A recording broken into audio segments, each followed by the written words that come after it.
The evasion plus skill is really great. A standard evasion roll is 36 frames. In the first 6 of those you are invincible.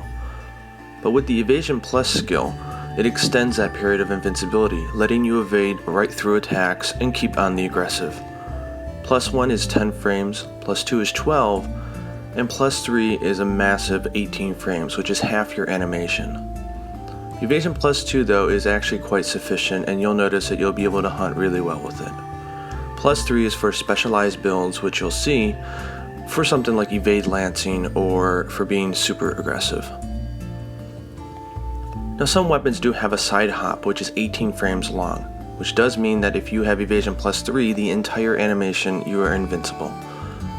And weapons like the lance that can chain them together means that you can then use those to be invincible for much longer than just 18 frames.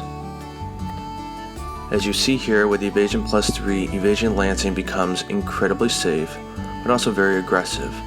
But you need to be careful about your stamina management so that you can always make sure that you're able to evade. Even with evasion plus 1, you'll find it easier to evade right through monster roars, meaning you won't need earplugs, especially if you have evasion plus 2. Some weapons also have a back hop, which is 23 frames, but if you can chain them as a combo like for lance, it becomes 18 frames. As you saw in the video prior, this is really important since the back hop is used a lot for moving around with evade lancing. If you're a dual blade user, I'm sorry to say that it's treated special and you don't get that long of invincibility frames and you cannot chain them together. Evasion Distance Up is worth a quick mention because it's really good for gunners, so you can get into safe distance.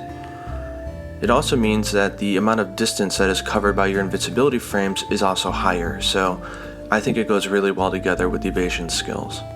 And for weapons like switch axe, which don't have a guard, and also move pretty slow with the weapon out, evasion plus and evasion distance up can really turn you into a damage dealing powerhouse. So don't look at the evasion skills as defensive, they're actually pretty aggressive, so try them out, have some fun. Happy hunting.